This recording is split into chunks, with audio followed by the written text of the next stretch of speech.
Hello praise Lord. Power of word of God மினிஸ்ட்ரீஸ்லேருந்து Isaac Raghunath. இந்த மரித்த பிறகு என்ன நடக்கின்றது என்பது தொடர்ச்சியாக உங்களோடு இதை யூடியூப் மூலமாக இணைவதில் ரொம்ப சந்தோஷம். நேற்று நம்ம 2 சீரியஸ் பார்த்துருக்கோம் இதுவரையிலும். மனிதன் மரித்த பிறகு என்ன நடக்கிறது, ரட்சிக்கப்பட்ட மனிதன் மரித்த பிறகு என்ன நடக்கிறது, ரட்சிக்கப்படாத மனிதன் மரித்த பிறகு என்ன நடக்கிறது என்பதை நாம் தொடர்ந்து பார்த்து கொண்டிருக்கிறோம். இதில் நாம் அறிவியல் பூர்வமாக பலவிதமான சயின்டிஃபிக் ஃபேக்ட்ஸ், ஆதாரங்களை நம்ம ஆராய்ந்து பார்த்து கொண்டிருக்கிறோம்.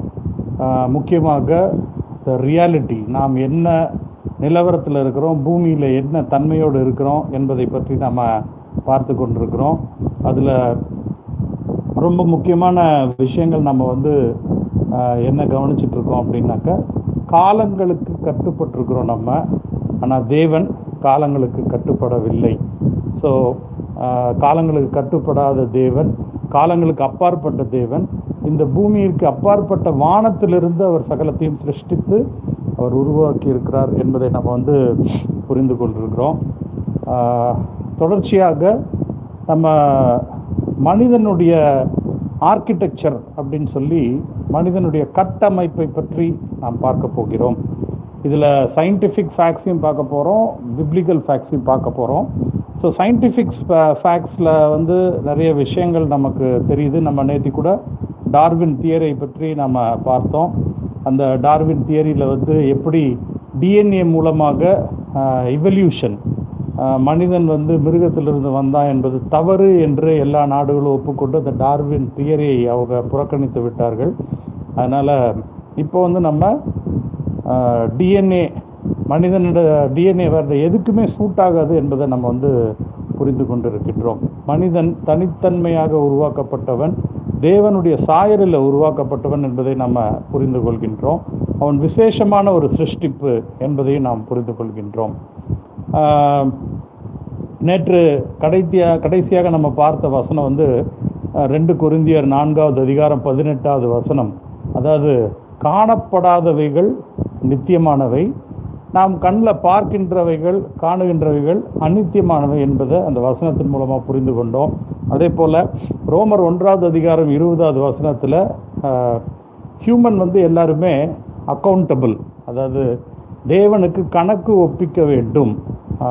எனக்கு தெரியாதுன்னு எந்த மனிதனும் தேவனிடத்தில் கணக்கு எனக்கு தெரியாது என்று சொல்ல முடியாது. ஏனால் அவன் வாழ்ந்து அனுபவித்து கொண்டிருக்கிற இந்த பூமி, வானங்கள், இவைகள் எல்லாமே அவர் உருவாக்கினதை அறிவியல் பூர்வமாக நிரூபிக்கப்பட்டு கொண்டிருக்கிறன. அதனால் அவன் தெரியாது என்று சொல்ல முடியாது. இன்று நம்ம பார்க்க போகிறது ஆர்கிடெக்சர் ஆஃப் மேன்.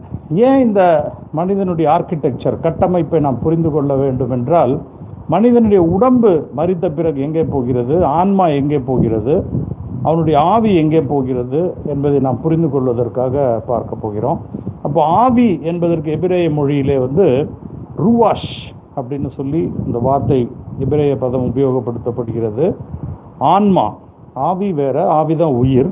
ஆன்மா என்பது மனது, குணாதிசயங்கள் அப்படின்னு சொல்லலாம், மைண்ட் அண்ட் கேரக்டர் அப்படின்னு சொல்லலாம். அதுக்கு நெஃபேஷ் என்று பெயர் எபிரேய பதத்தில்.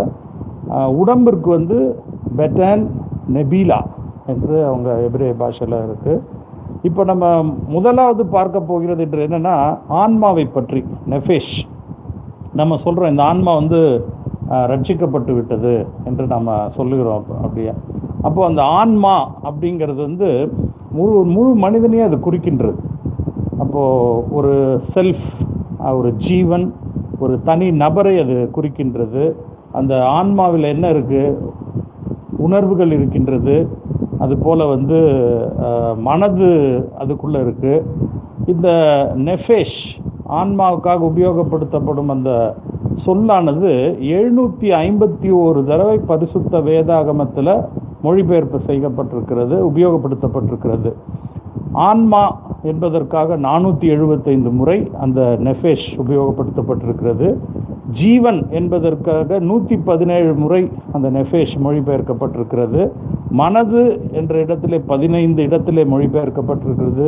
இருதயம் என்கிற இடத்திலே ஒரு 15 தடவை, கிரியேச்சர் உருவாக்கப்பட்டவன் என்பதற்காக ஒரு 9 முறை, சரீரம் என்பதற்கு 8 முறை, அவன் என்பதற்கு 8 முறை, தனி நபர் என்பதற்கு 29 முறை, அதுபோல நீங்கள் என்பதற்கு நீ என்பதற்கு 8 முறை, மற்ற கணக்கில் இல்லாமல் ஒரு 69 முறை, மொத்தம் 751 தடவை நெஃபேஷ் என்ற பதம் மொழிபெயர்க்கப்பட்டு வேதாகமத்திலே பலவித இடங்களிலே பல்வாறாக உபயோகப்படுத்தப்பட்டிருக்கிறது.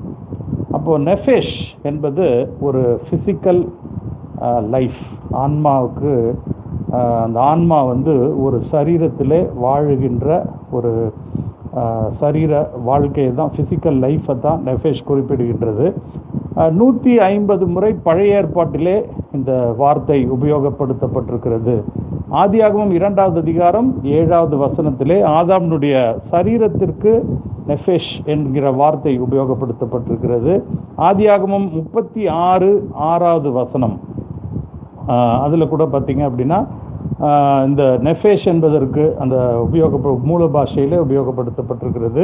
ஆதியாகமம் 35வது அதிகாரம் 18வது வசனம், ஆன்மா, உள்ளான ஒரு மனிதனுக்குள்ளாக இருக்கிற உள்ளான ஒரு சிருஷ்டிப்பு, இன்னர் பீயிங் என்று அந்த எபிரேய சொல் இதற்காக உபயோகப்படுத்தப்பட்டிருக்கிறது. இந்த ஆன்மாவான்றது மரணத்திலே அது நம்மை விட்டு விலகுகிறது. அதாவது டீபோர்ட்ஸ் அட் டெத் என்று நாம் சொல்லலாம். டீபோர்ட்ஸ் அட் டெத். அதுபோல மரணத்திலே பெறுகின்றது, ஆனால் returns with life at resurrection. ஆன்மா வந்து ஒரு மனிதன் மரித்து அவன் மறுபடி தேவனால் உயிர்ப்பிக்கப்படும் பொழுது அந்த ஆன்மா அவனோடு இணைந்து கொள்ளுகின்றது. இந்த ஆன்மாவிற்கு வந்து உணர்வுகள் உண்டு, மனதிடம் உண்டு. அந்த ஆன்மா கண்ணுக்கு தெரியாது, அழிவில்லாதது. இந்த 3ஆம் நூற்றாண்டிலே ஒரு தத்துவத்தை கத்தோலிகர்கள் அறிமுகப்படுத்தினாங்க, சோல் ஸ்லீப். இந்த ஆன்மா மரித்த பிறகு நியாயத்தீர்ப்பு வரை எந்த உணர்வுகளும் இல்லாமல், எந்த நினைவுகளும் இல்லாமல் அது ஒரு அமைதியாக ஒரு இடத்துல போய் ஆண்டவர் மறுபடியும் உயிர்த்து எழுப்புகின்ற அந்த நாள் வரை அது தூக்கி கொண்டிருக்கிறோம் என்பது ஒரு பொய்யான தவறான கருத்தை அவர்கள் வந்து 3வது நூற்றாண்டில் பரப்ப ஆரம்பித்தார்கள். அவர்களுடைய அந்த காலத்து அறிவின்படி அதை வேதாகமத்தின் அடிப்படையில் அது எப்படி தவறு என்பதை நாம் நிரூபிக்க போகிறோங்கிறத தொடர்ந்து பார்க்க போகிறோம். அடுத்து ருவாஷ் அப்படிங்கிறது நம்முடைய ஆவி. அதாவது ருவாஷ் என்பதற்கு வந்து பிரெத், சுவாச காற்று. இப்போது ஆதாமின் மீது தன் ஜீவ சுவாச காற்றை ஊதினார் என்று நாம் படிக்கிறோம். அதுதான் ருவாஷ் என்று சொல்லப்படுகிறது. அது ஒரு காற்று, பிரெத். பரிசுத்த ஆவியானவருக்கு ருவாஷ் என்று அந்த பதம் உபயோகப்படுத்தப்படுகிறது. தேவ தூதர்களுக்கு சில சமயம் ருவாஷ் என்று உபயோகப்படுத்தப்பட்டிருக்கிறது. டிஸ்எம்பாடிட் ஸ்பிரிட்ஸ், அதாவது அதை தமிழ் என்னால் விளக்க முடியல. டிஸ்எம்பாடிட் ஸ்பிரிட்ஸ் என்பதற்காக ருவாஷ் என்கிற பதம் உபயோகப்படுத்தப்படுகிறது. இதெல்லாம் வந்து இந்த வார்த்தைகள் மூல பாஷையிலிருந்து ஆங்கிலத்திலும் மற்ற மொழிகளிலும் மொழிபெயர்க்கப்பட்ட இடத்திலே அந்த காலகட்டத்திலே அவர்கள் விளங்கி கொண்டபடி மொழிபெயர்க்கப்பட்டதை தான் உங்களுக்கு ஒவ்வொரு டேர்ம்ஸாக நான் உங்களுக்கு சொல்லிட்டு வரேன். அப்போது சில பேர் அது வந்து இமோஷன்ஸ், உணர்வுகள்.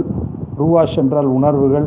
அதற்கு உணர்வு உண்டு, அதற்கு ஒரு மனநிலை உண்டு, அதற்கு ஒரு வில் பவர் உண்டு என்று சொல்லி அவங்க வேதாகமத்தில் மொழிபெயர்த்து எழுதியிருக்கிற மொழிபெயர்ப்பாளர்கள் உபயோகித்திருக்கிறார்கள். ஆவி, ஸ்பிரிட், ரூவாஷ் என்பது வேதாகமத்தில் 232 தடவை உபயோகப்படுத்தப்படுகிறது. ஒரு காற்று என்று 92 தடவை வேதாகமத்திலே உபயோகப்படுத்தப்படுகிறது. இப்போது ஒரு கூட்டமைப்பு என்றனா 3 வட்டம் ஒன்றுக்கொன்று இணைந்ததை நீங்கள் அடிக்கடி பார்த்துருப்பீங்க. அதில் வந்து பார்த்திங்கன்னா நூமா என்கிற கிரேக்க பதம் ஆவிக்கு உபயோகப்படுத்தப்படுகிறது. இப்போது காற்று, அதனால தான் நுமேட்டிக்ஸ், காற்றினால் செயல்படுகின்ற நுமேட்டிக் டூல்ஸ், நூமா, ஆவி என்பதற்கு கிரேக்க பதம் உபயோகப்படுத்தப்பட்டிருக்கிறது. ஆன்மாவிற்கு சூக், அந்த சூக் என்கிற கிரேக்க பதத்திலிருந்து வந்ததுதான் சூக் சைக்காலஜி. அடுத்து சோமா என்பது கிரேக்க பதம், நம்முடைய அழிந்து போகிற இந்த மாம்ச சரீரத்துக்கு சோமா என்று பெயர்.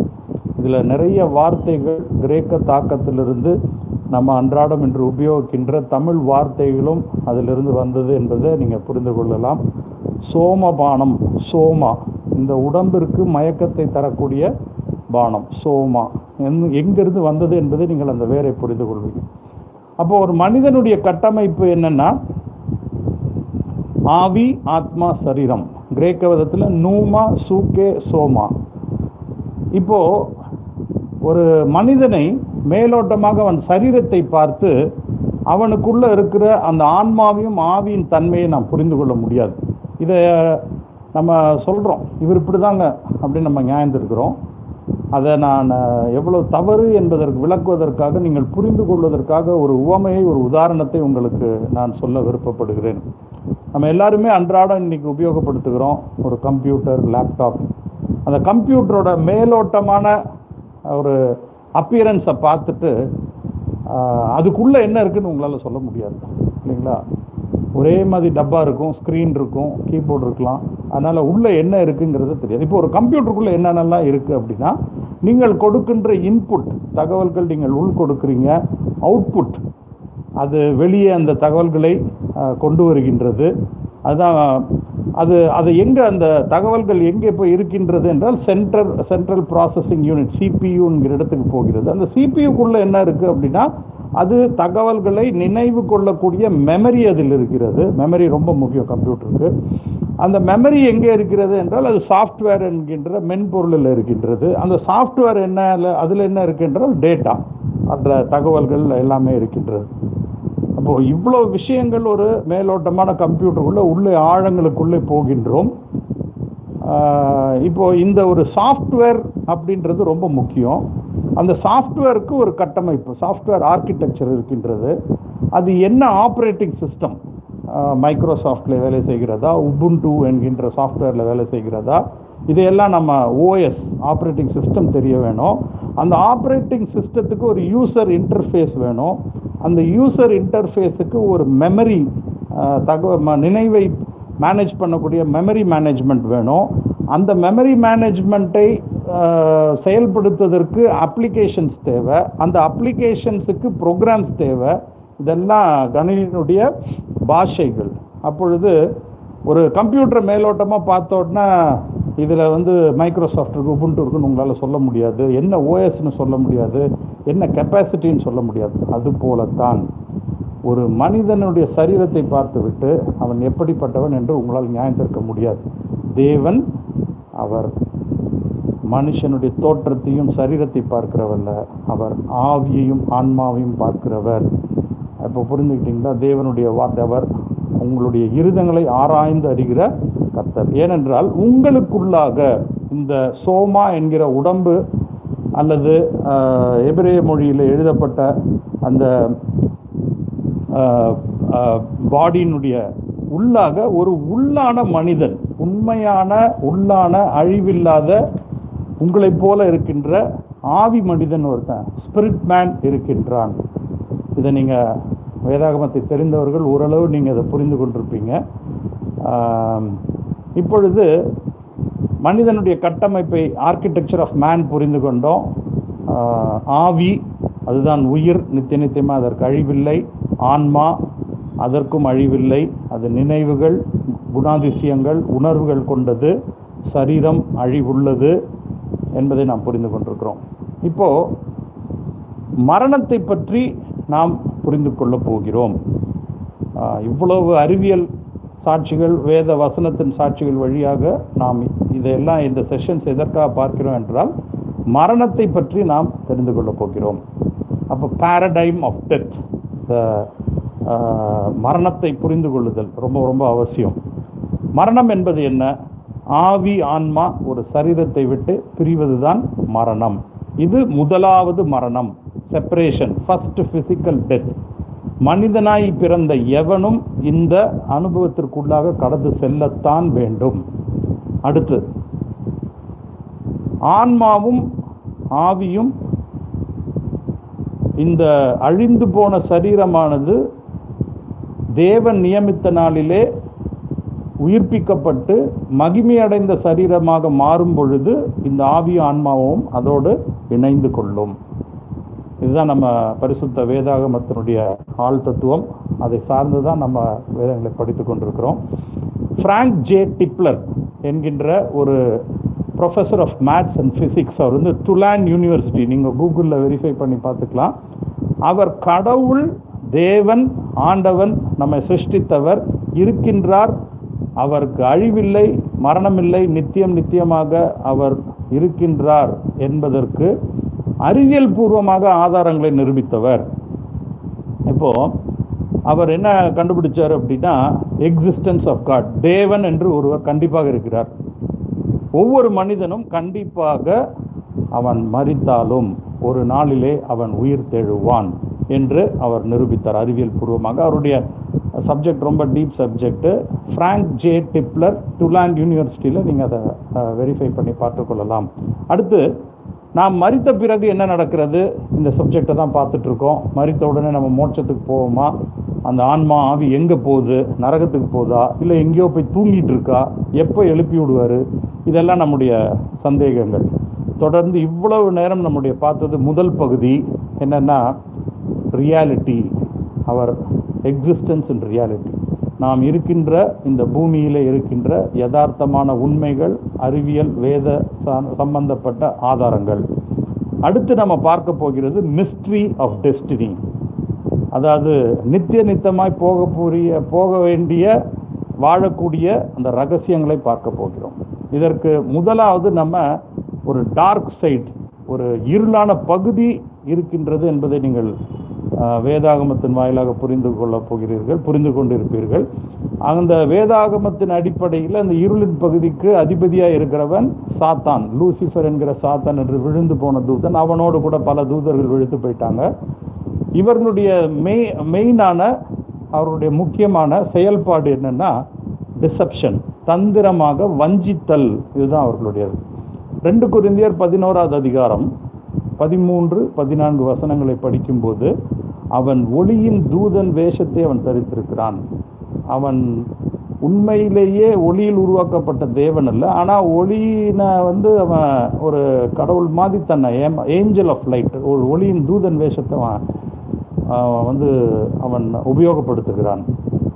இப்போ சேனலிங் சொல்லுவாங்க மேலை நாடுகளிலே, ஆங்கிலத்தில் சேனலிங். நம்ம சேனலிங்னா ஒரு மீடியம், அதாவது சூன்யம் அல்லது மந்திரவாதம், இதன் மூலமாக மரித்தவர்களோட பேசுவது, இன்று நமக்கு என்ன பிரச்சனை வரப்போகிறது, நாளை என்ன வரப்போகிறது என்பதை நம்ம தெரிந்து கொள்வதற்காக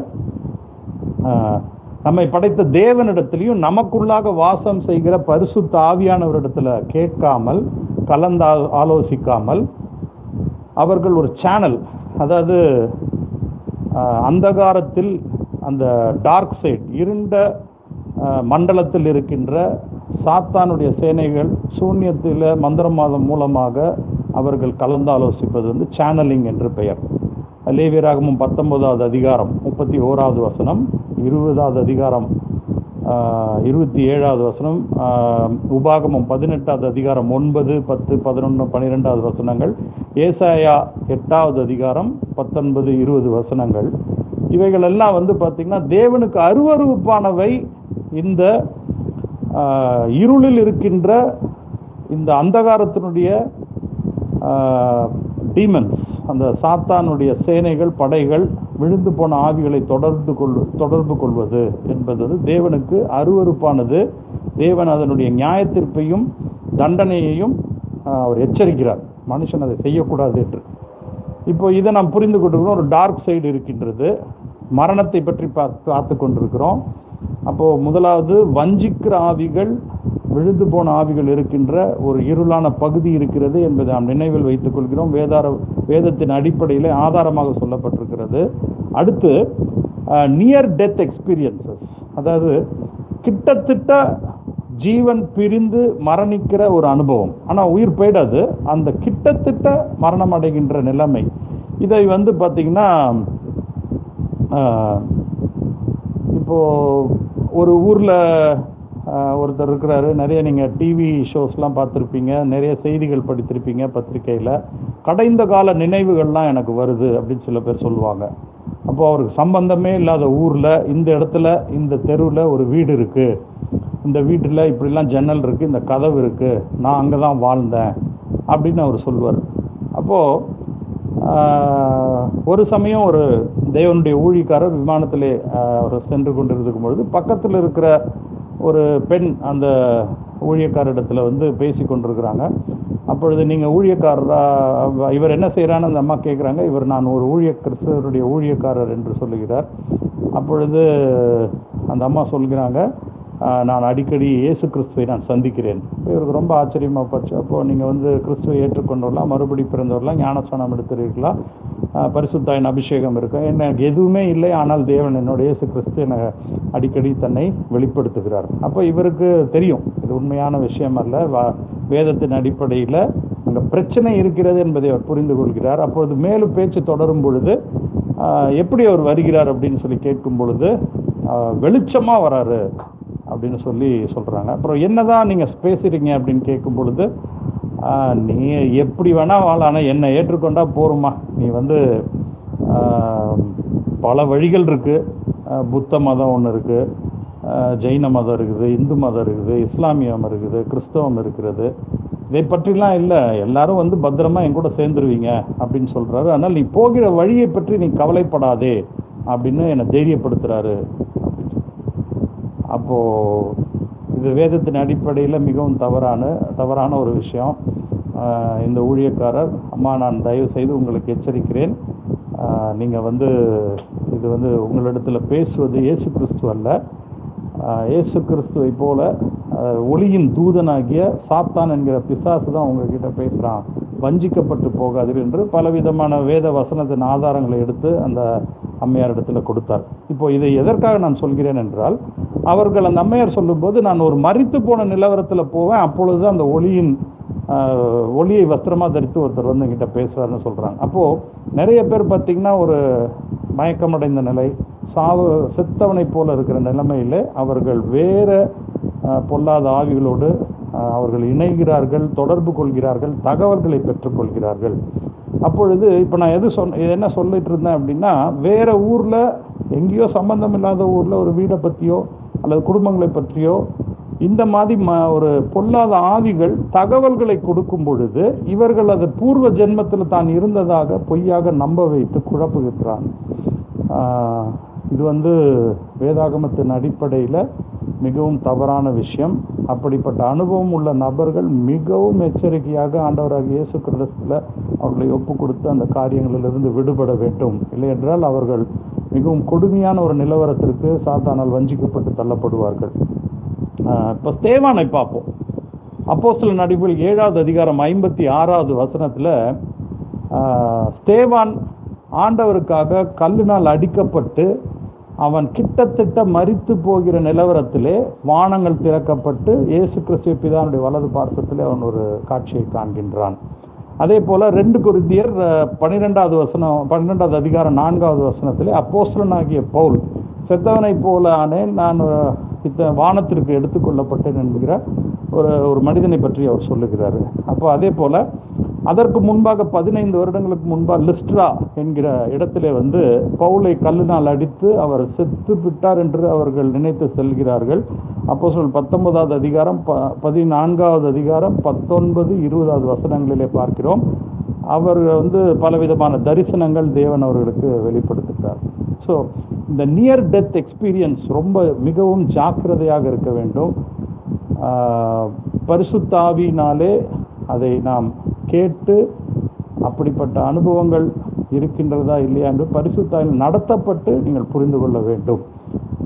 உங்களுக்குள்ள இருக்கும் பரிசுத்த ஆவியானவர் கண்டிப்பாக நீங்கள் கேட்கும் பொழுது உங்களுக்கு எல்லா காரியங்களையும் அவர் தெளிவுபடுத்துகிறவர். அவர் சகல சத்தியத்திலும் உங்களை நடத்துகிறவர். உங்களை வஞ்சிக்கப்பட்டு தவறான பாதையில் அவர் விட்டுவிட மாட்டார். அதனால் நீங்கள் மற்ற ஊழியக்காரர்களுக்கு தெரிகின்றதோ இல்லையோ, அல்லது உங்களுக்கு வேதாகமத்தை சொல்லித் தருகிறவர்களுக்கு தெரிகிறதோ இல்லையோ, ஒவ்வொரு மறுபடி பிறந்த கிறிஸ்தவனும் அவனுடைய கடமை யோவான் 2வது அதிகாரம் 27வது வசனத்தின்படி அவளுக்குள்ளாக இருக்கும் பரிசுத்தாவியனிடத்தில் அவன் கேட்டு தெளிவை பெற்றுக்கொள்ள வேண்டும். ஆமாம், சாத்தான் அவன் வஞ்சிப்பதின் தலைவன். அவனிடத்துல தான் பொய்யும் புரட்டும் இருக்கிறது.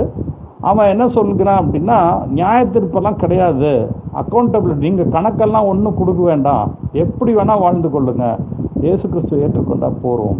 இன்றைக்கு நிறைய ஊழியக்காரர்கள் எப்படி வேணால் வாழலாம். இன்னும் துணிகரமாக நரகம்லாம் ஆண்டவர் பூட்டி சாவியை கையில் வச்சுட்டாரு, நரகம் எம்டி. அதனால் யூதாஸ் இஸ்கரியோத்து நரகத்துலேருந்து பரலோகத்துக்கு வந்துட்டான். அடுத்து இன்னும் என்னென்னமோ அவங்க பேசுகிறாங்க. எல்லாம் நிறைய பேர் ஹெல் இஸ் எம்டி, இது ஒரு பெரிய கான்செப்டாக பேசி கொண்டிருக்கிறார்கள். நண்பர்களே, சகோதர சகோதரிகளே, மிகவும் எச்சரிக்கையாக ஜாக்கிரதையாக நீங்கள் இருங்க. வஞ்சிக்கப்படுகிற உபதேசத்திற்கு எச்சரிக்கையாக இருங்கள். ஏன் நான் இதை சொல்கிறேன் அப்படின்னா, என்னையே சில டைம் குழப்பி விட்டுறாங்க. குழப்பும்படியாக செய்து கடைசியில் எனக்குள்ளாக இருக்கும் தேவனுடைய ஆவியானவர் இடத்துல கேட்கும் பொழுது அவர் தெளிவாக சொல்கிறார், நரகம் என்பது உண்மை. ஆண்டவராக இயேசு கிறிஸ்து அதை குறித்து எச்சரிக்கிறார். சாத்தானும் அவனுடைய சேனைகளும் நித்தியமாய் அக்னி கடலிலே போடப்படுவார்கள். கந்தகமும் அது பயங்கர வேதனையான ஒரு விஷயம். தேவனுடைய வார்த்தைகள் ஒவ்வொன்றும் உங்களை பரிசுத்தத்திலும் தேவனுடைய ஐக்கியத்திலும் நடத்த வேண்டியவைகள்.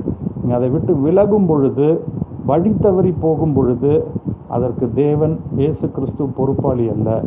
மிகவும் ஜாக்கிரதையாக தயவு செய்து ஆண்டவராக இயேசு கிறிஸ்து கொடுத்திருக்கிற பரிசுத்த ஆவி உங்களிடத்தில் இருக்கிறாரு. நீங்கள் கேட்கிற உபதேசம் சரியா, உங்களுக்கு பிரசங்கம் செய்கின்ற போதகம் சரியா, whether the sermons are right, whether the preacher is preaching rightly according to the word of God, or is he preaching everything is no accountability, everything can be adjusted. எப்படி வேணால் பரலோகத்துக்கு சேரலாம். தயவு செய்து பரிசுத்த இடத்துல கேட்டு தெளிவு பெற்றுக்கொள்ளுங்கள்.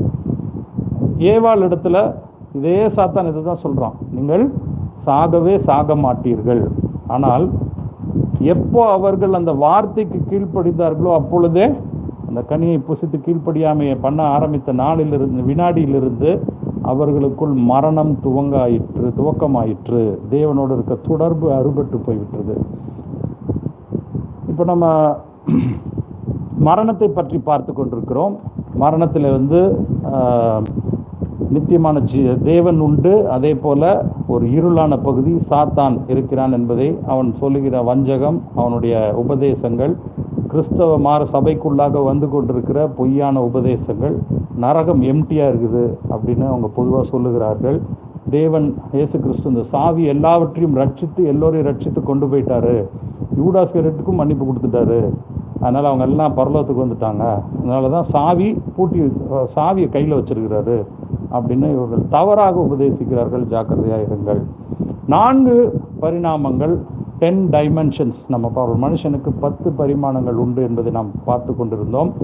4 ஆழம், அகலம், நீளம், உயரம் நம் கண்களுக்கு தெரிகின்றவை, 6 நம் கண்களுக்கு தெரியாதவை.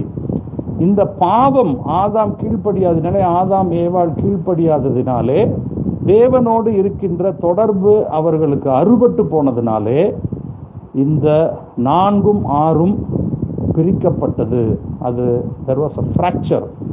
பாவத்தினாலே, பாவத்தின் பலனாக இந்த 10 பரிணாமங்கள் கொண்ட மனிதன் 4 பரிணாமம் உள்ள ஒரு மனிதனாக சிறுமைப்படுத்தப்பட்டான். 6 பரிணாமங்கள் அவனுக்கு தெரியாமல் போய்விட்டது. இது வேதாகமத்தின் அடிப்படையில் ரொம்ப ஆழமான சப்ஜெக்ட். தொடர்ந்து இதன் தலைப்பு பகுதியில் தனித்தனியாக செய்திகளை தேவ சித்தத்தின்படி நாங்கள் கொடுக்க இருக்கிறோம். அடுத்து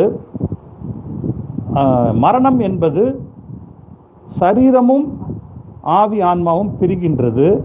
அப்படிங்கும்போது என்னன்னா, அந்த பரிணாமங்கள் பிரிவது தான் மரணம் என்று பெயர். இப்பொழுது நாம் என்ட்ரோபி, அதாவது பாண்டேஜ் ஆஃப் டீகே, அதாவது அழுகுகின்ற சிதைந்து போகின்ற ஒரு அடிமைத்தனத்திலே சிக்கி இருக்கிறோம்.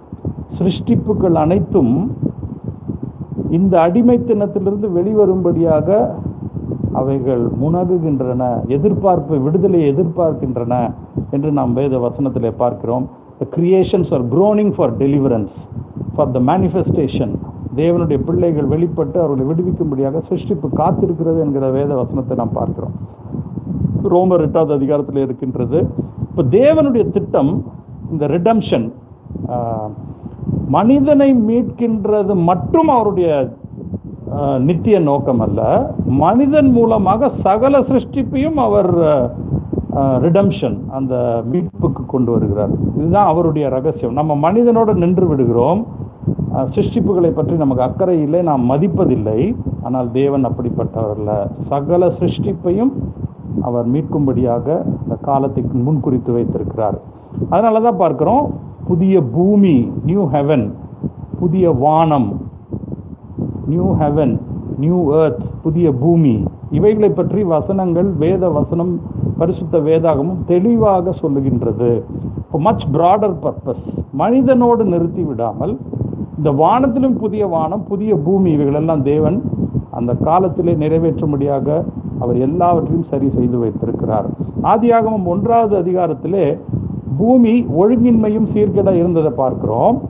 அதை தேவன் சரிப்படுத்தும்படியாக தேவ ஆவியானவர் அசைவாடுகிறத பார்க்கிறோம்.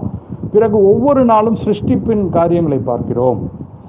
அப்போ ஆதாம், இவைகளெல்லாம் முடிந்த பிறகு ஆதாம் ஏவாள் உருவாக்கப்பட்டு ஏதேன் தோட்டத்தில் இருக்கிற பார்க்கிறோம்.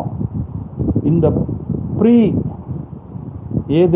ஏதேன் தோட்டத்திற்கு முன்பாக இருக்கின்றவைகள் ரொம்ப சிறிய, அந்த சில அதிகாரங்கள் வசனங்கள்ல அடங்கிடுது. ஆனால் அதனுடைய ஆழங்கள் ரொம்ப ரொம்ப அதிகம். ஆவியானவரிடத்தில், நீங்கள் பரிசுத்த ஆவியானவரிடத்தில் கேட்கும் பொழுது அதன் ரகசியங்களை அவர் சொல்லிக் கொடுப்பார். ஒவ்வொரு வசனத்திற்கும், ஒரு வார்த்தைக்கும் மிகவும் ஆழமான வெளிப்படுத்தல்கள் உண்டு.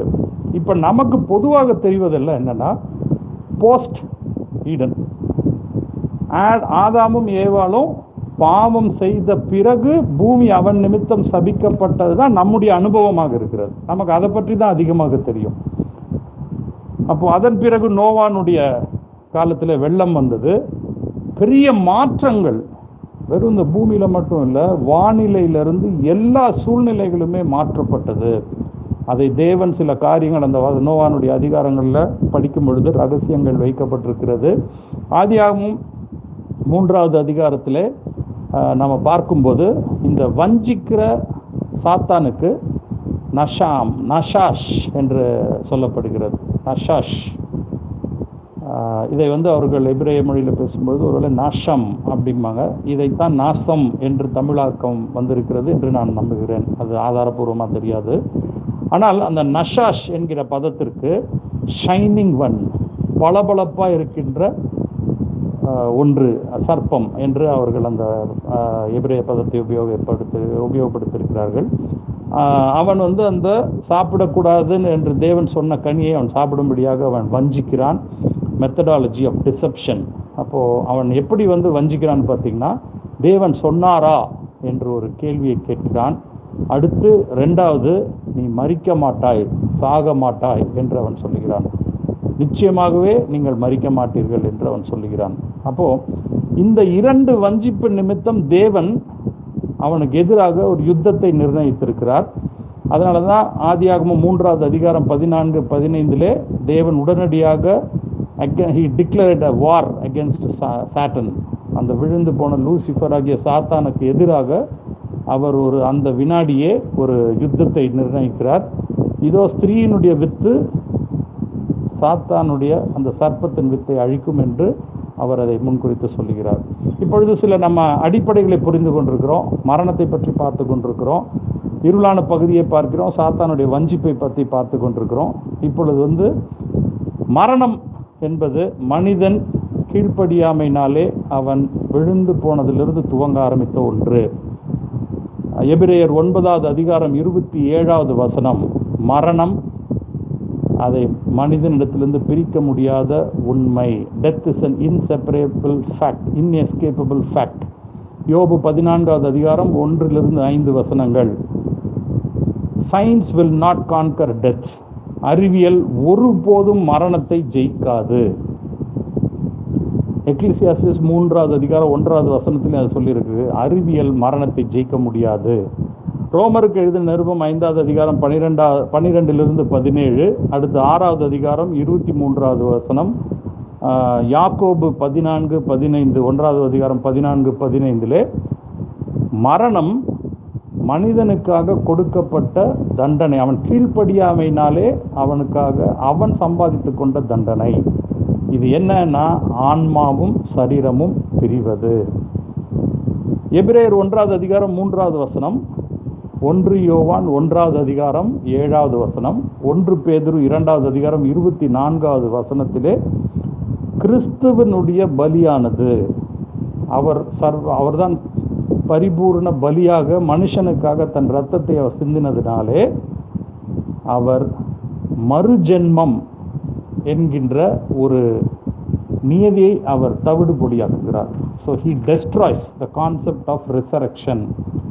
மனிதன் மறுபடி காக்காவாகவோ அல்லது ஒரு பூவாகவோ மரமாகவோ ஒரு மிருகமாகவோ அவன் பிறக்க முடியாது என்பதை அவர் தவிடுபொடியாக்குகிறார். அடுத்து நாம் மரணத்தை பற்றி பார்த்து கொண்டிருக்கிறோம். மனிதன் மரித்த பிறகு எங்கு செல்கிறான் என்பதை நாம் பார்க்கின்றோம். இப்பொழுது நாம் தொடர்ந்து பார்க்க போவது பாதாளத்தின் பகுதிகள். அப்போது பரலோகம், நித்தியமாய் தேவன் வாசம் செய்கிற இடம் என்று ஒன்று நிச்சயமாக உண்டு. அது எவ்வளவு உண்மையோ அதற்கு நேரெதிராய் பாதாளம், நித்தியமாய் கொடுமையான தண்டனைகளும் கொடுமையான வேதனை உள்ள நரகம், பாதாளம் என்று இருப்பது வேதாகமத்தின்படி உண்மை. இப்போ இதில் ஷியோல் என்கின்ற எபிரேய வார்த்தை உபயோகப்படுத்தப்பட்டிருக்கிறது. ஷியோல் என்பது கல்லறை அல்ல. சில ஆங்கில மொழிபெயர்ப்புகளிலே கல்லறைக்கு ஷியோல் என்று வைத்திருக்கிறார்கள். இந்த மூல பாஷையிலிருந்து மொழிபெயர்ப்பதிலே நிறைய தவறுகள் அல்லது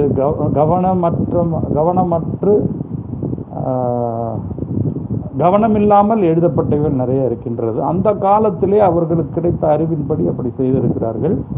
தமிழிலே உங்களுக்கு எல்லாருக்குமே தெரியும், பரிசுத்த வேதாகமத்தை மொழிபெயர்த்தவர் ஒரு சிவபக்தர், இலங்கையிலே வாழ்ந்த ஒரு பண்டிதர், ஆறுமுக நாவலார் என்கின்ற ஒருத்தர் தான் நம்ம உபயோகிக்கின்ற இந்த தமிழ் வேதாகமத்தை அவர் மொழிபெயர்த்து எழுதினார். அச்சிட்டவர் வேற, மொழிபெயர்த்தவர். இந்த மொழிபெயர்ப்பில் நிறைய தவறுகள் இருக்கின்றன. அதனால் எப்போவுமே நீங்கள் முதலாவது பரிசுத்த ஆவியினிடத்தில் கேளுங்கள். இரண்டாவது மூல பாஷை, பலவிதமான பாஷைகள், கிரேக்க பாஷை, ஆங்கில பாஷை, மூல எபிரேய பாஷை, இவைகளெல்லாம் இன்றைக்கி கூகுளில் இன்டர்நெட்டில் நீங்கள் செக் பண்ணி ஒவ்வொரு வார்த்தையும் கம்பேர் பண்ணி நீங்கள் படிக்கும் பொழுது அதனுடைய அர்த்தங்கள் மாறுபடுகின்றன. அதனால் நீங்கள் மூல பாஷையில் உள்ள ரெஃபரன்சஸை படித்து புரிந்து கொள்ளும் பொழுது நீங்கள் தெளிவாக இருப்பீர்கள். தொடர்ந்து நாம் அடுத்த பகுதியிலே மனுஷனுடைய ஆன்மா பிரிந்து பரலோகத்துக்கு போவதற்குண்டான தகுதி என்ன, தன்மை என்ன, மனிதன் மரித்த பிறகு உடனே அவனுக்கு என்ன நடக்கிறது, அவன் என்னெல்லாம் அவன் அனுபவிக்கின்றான், அவனுக்கு உணர்வுகள் இருக்கின்றதா, அவன் கடந்த காலத்தை நினைவு கூற முடியுமா, அல்லது மனிதன் மரித்த பிறகு பாதாளத்துக்கு போகிறான், அதற்கு அவன் என்ன செய்திருக்கிறான், அங்கே போனால் அவனுக்கு உணர்வுகள் உண்டா, அல்லது மனிதன் இறந்த பிறகு ஒரு பெரிய நித்திரையில் இருக்கிறானா, இவைகளை பற்றி தொடர்ந்து நாம் அடுத்த பகுதியில் பார்ப்போம். கர்த்தர் தாமே உங்களுக்கு உண்டான சந்தேகங்களை பரிசுத்த ஆவியானவர் அவருடைய வார்த்தையின் மூலமாக, ஜீவனுள்ள வேதாகமத்தின் வார்த்தை மூலமாக உங்களுக்கு தெளிவுபடுத்துவாராக. கர்த்தர் தாமே உங்களை ஆசீர்வதிப்பாராக. உங்களிடமிருந்து விடைபெறுவது bishop Isaac Raghunath, power of God